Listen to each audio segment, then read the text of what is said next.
शुरू करते हैं अपनी एक्सरसाइज 1.3 के सॉल्यूशन।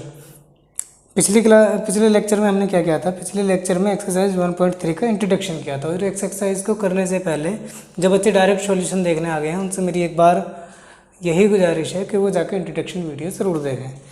अगर उससे बहुत बेनिफिट होगा आपको आगे के क्वेश्चन करने के लिए। उसमें हर चीज़ को एक अच्छे लेवल पे समझाया है। यहाँ तो सिर्फ इनके आंसरों पे ध्यान दिया जाएगा।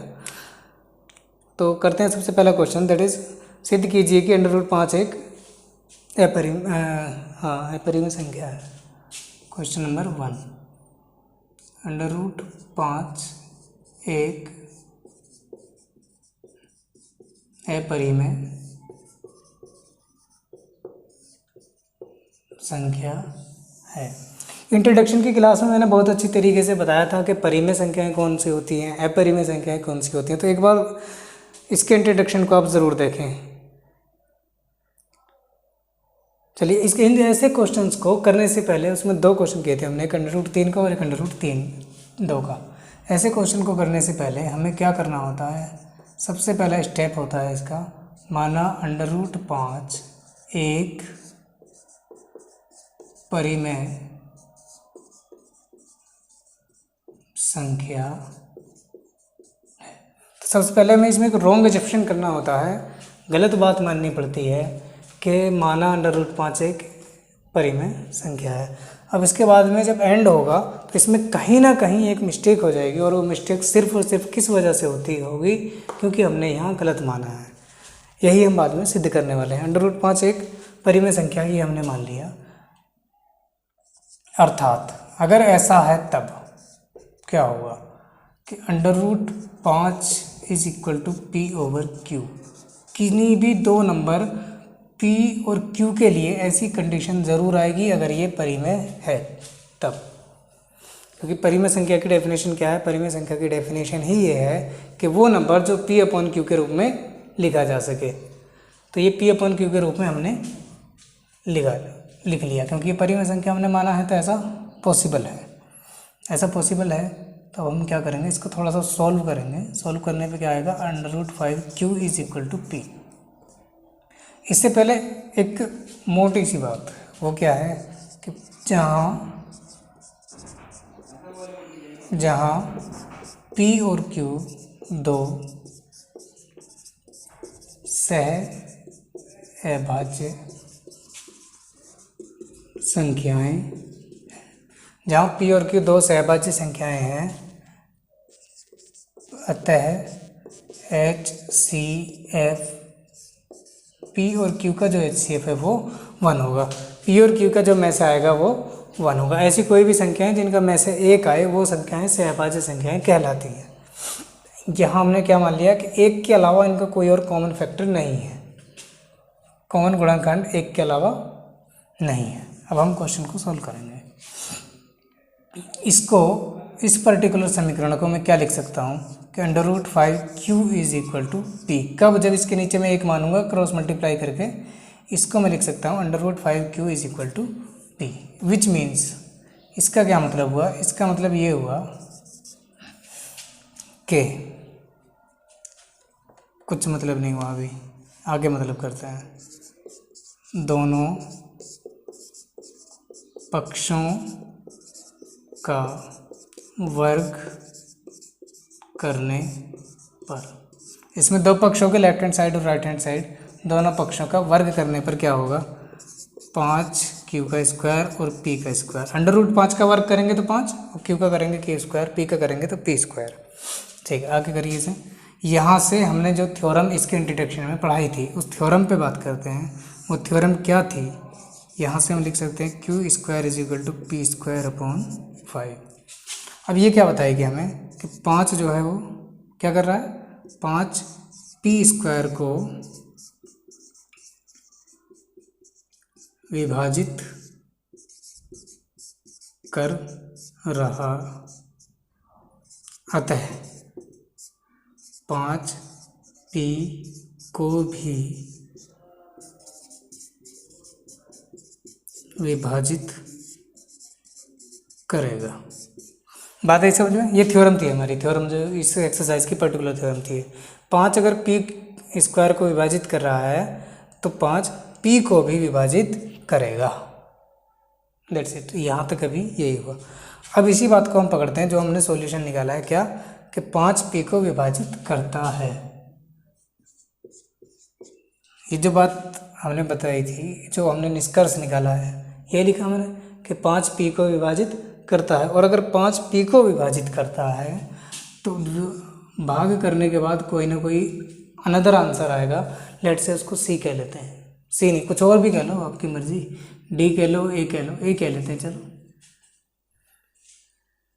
हमने इसे डिवाइड किया, डिवाइड करने के बाद कोई दूसरा नंबर ज़रूर आएगा और जो नंबर आएगा उसको हमने कह लिया ए। इसका मतलब क्या हुआ यहाँ से कि P is equal to 5A। Cross multiply फिर से कर दी, P is equal to 5A। अब क्या होगा, इस मान को P के मान को समीकरण 1 में रखने पर, कहाँ है समीकरण 1, ये रही समीकरण 1 क्या थी, 5PQ, 5Q बराबर P थी। और अब हमें क्या करना है, P की जगह क्या रख देना है, 5A। ठीक, यहाँ तक बात समझ में आती है। क्या करें हम इसका, फिर से वही बात करो, क्या दोनों पक्षों का वर्ग करने पर, दोनों पक्षों का वर्ग करा, दोनों पक्षों का वर्ग करके क्या आया, जो अंडर रूट था ये तो अंडर रूट हट जाएगा, 5Q का स्क्वायर हो जाएगा और जब 5 है ये हो जाएगा 25A स्क्वायर। यहाँ से ये कटेगा, कटने के बाद क्या आएगा, Q square is equal to 5A square, which means Q square divide by 5 is equal to A square.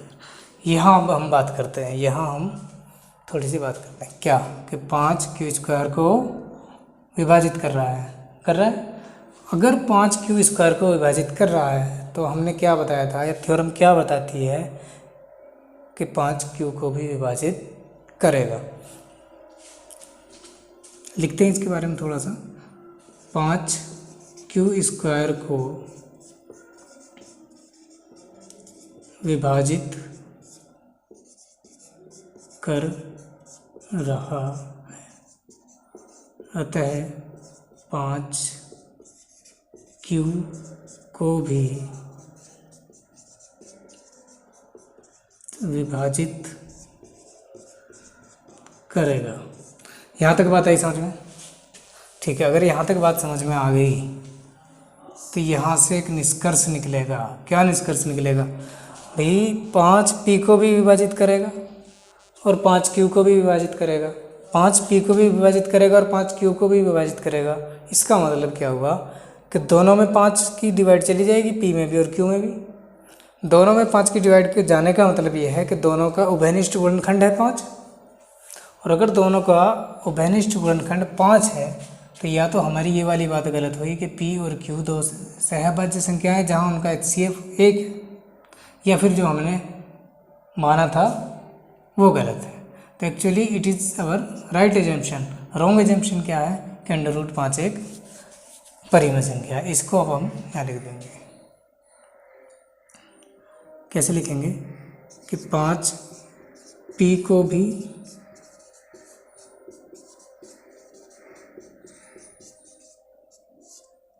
विभाजित करता है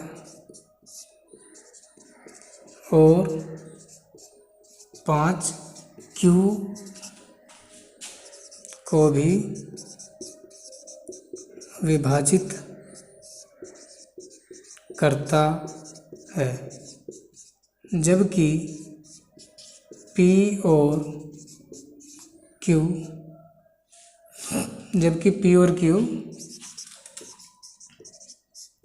सह अभाज्य संख्याएं हैं। जबकि P और Q कैसी संख्याएं हैं, सहभाज्य। यह विरोधाभास की स्थिति हमारे गलत कल्पना की वजह से हुई। जो लिखेंगे अतः √5 एक अपरिमेय संख्या है। That's it. Question solve.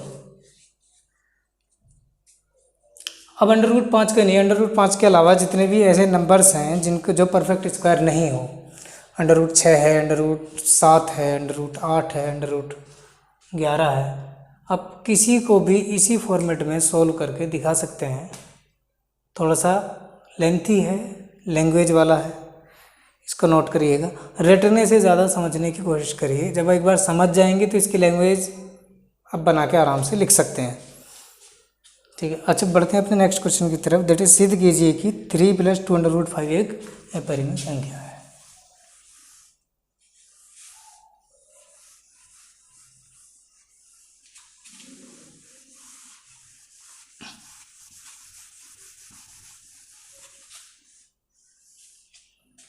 क्या करना है सिद्ध?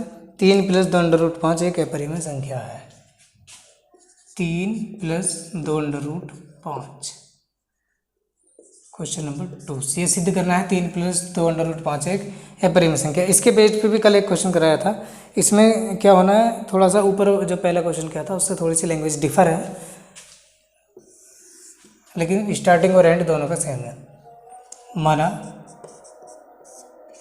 3 + 2√5 एक परिमेय संख्या। मान लिया हमने कि 3 + 2√5 एक परिमेय संख्या। अब जब ये परिमेय संख्या है तब हम 3 + 2√5 को P/Q की फॉर्म में भी लिख सकते हैं। ये तो समझ में आ गया होगा ना P/Q के क्यों लिख सकते हैं। पिछले कई क्वेश्चनों में हमने क्या है, इंट्रोडक्शन में बताया था, where Q is not equal to 0। अगर ऐसा है तो थोड़ा सा हम इसी पे गौर करते हैं। यहाँ एक बात लिखनी है, क्या, P और Q कैसे नंबर है, सह अभाज्य संख्याएं हैं। अर्थात जिसका अर्थ क्या हुआ, अर्थात HCF ऑफ छोड़िए, आप लिखिए सीधा P और Q = 1। ठीक है, हम इसको थोड़ा सा सॉल्व करेंगे तो क्या होगा, 2√5 = P/Q - 3। इस 3 को हम उधर ले गए, √5 को इधर छोड़ा, इस 2 को भी उधर ले गए, तो ये हो गया P - 3Q/Q 2Q। ये वाला 2 इधर मल्टीप्लाई में था, इधर आके डिवाइड में। इसका क्या करा, इसका हमने नीचे LCM 1 लिया, Q × Q, P1 × P, Q3 × 3Q। That's it. यहाँ से क्या होगा, देखो P और Q क्या है, P और Q पूर्णांक है, सहभाज्य संख्याएं हैं। P और Q पूर्णांक हैं क्योंकि P और Q पूर्णांक है। अच्छा, पूर्णांक है तो परिमेय संख्याएं भी होंगी। जब परिमेय संख्या है तो परिमेय संख्या का जोड़ घटा गुणा भाग कल बताया था हमने इंट्रोडक्शन में, वो भी परिमेय ही होता है। P और Q पूर्णांक हैं तब, या इसको पूर्णांक छोड़िए, P और Q परिमेय संख्याएं हैं तब P - 3Q/2Q भी कैसी संख्या होगी, ये भी परिमेय संख्या होगी। ये बात देखिए, इसको समझने की कोशिश करो, क्योंकि P और Q दोनों परिमेय संख्याएं हैं। P भी परिमेय है, Q भी परिमेय है।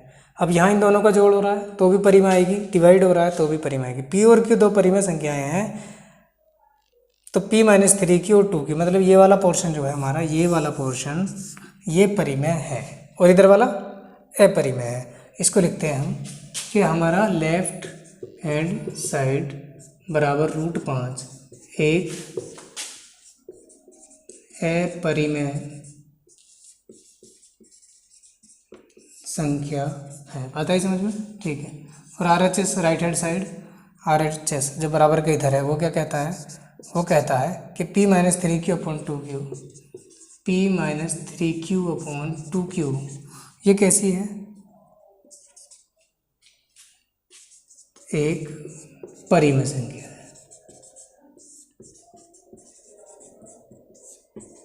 बात समझ में आ रही है? ये परिमेय है और इधर अपरिमेय है, तो क्या कभी परिमेय और अपरिमेय बराबर हो सकती है? नहीं हो सकती। तो ये विरोधाभास की स्थिति उत्पन्न हुई है क्योंकि LHS is not equal to RHS। अतः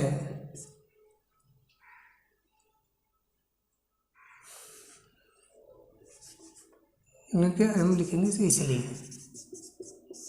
LHS is not equal to RHS ऊपर की डेफिनेशन के हिसाब से। अब यह विरोधाभास की स्थिति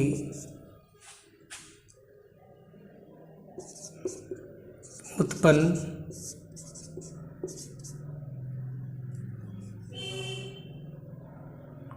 यह विरोधाभास की स्थिति हमारे गलत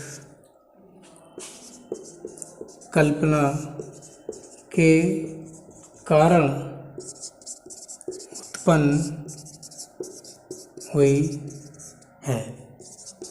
अतः 3 + 2√5 एक अपरिमेय संख्या है। That's it. क्वेश्चन नंबर 2 था ये। अब बढ़ते हैं हम क्वेश्चन नंबर 3 की तरफ।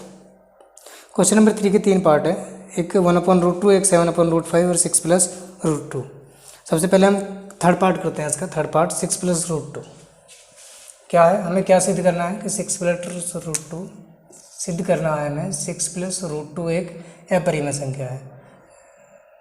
सेकंड वाला पहले करते हैं, फिर थर्ड वाला करेंगे। 7/√5 ठीक है, इसको करिए। एक अपरिमेय संख्या है तो बस कुछ नहीं करना आपको, ये चेंज कर दीजिए, सेम यही रहेगा।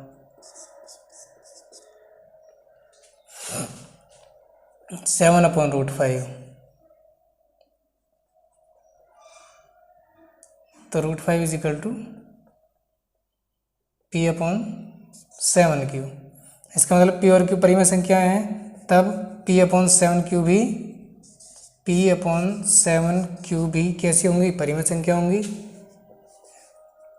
p/7q भी परिमेय संख्या होंगी। LHS इतना है तो यहाँ p/7q भी एक अपरिमेय संख्या है, इसलिए LHS is not equal to RS। ये विरोधाभास की स्थिति उत्पन्न हुई क्योंकि हमारा गलत एजम्पशन क्या था कि 7/5 एक अपरिमेय संख्या है।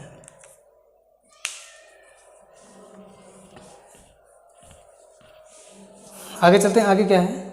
आगे है हमारा 6 + √2। बिल्कुल सेम इसको आप खुद करेंगे। 6 + √2 यही है। 6 + √2 जितनी भी जगह थी उसको नोट कर लेंगे, और बेहतर होगा कि आप पहले खुद करें फिर इससे करें, और नहीं होता तो कमेंट बॉक्स में आकर कमेंट करके बताएं।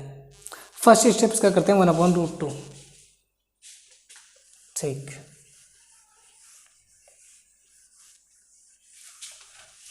लगभग लास्ट ऐसा ही होना है, इसको देख लेते हैं। 1/√2 1/√2 क्या है? फर्स्ट पार्ट है क्वेश्चन नंबर 3 का। हमें सिद्ध क्या करना है कि 1/√2 एक अपरिमेय संख्या। ठीक है, वही मान लो, माना 1/√2 एक परिमेय संख्या मान ली। मानने के बाद क्या होगा? अगर ऐसा है तो 1/√2 बराबर p/q होगा, where q is not equal to 0। और यहाँ पे एक चीज़ और कहनी पड़ेगी हमें, जहाँ p भी 0 नहीं है, q भी 0 नहीं है, p भी 0 नहीं है। ये मैं बताऊंगा क्यों कह रहे हैं हम। क्रॉस मल्टीप्लाई करो इसको, q is equal to 2p √p। बल्कि हम इसको ऐसा लिख लें कि √2 इज इक्वल टू q/p। देखिए p नीचे आ गया तो नीचे आने वाला इज नॉट इक्वल टू 0।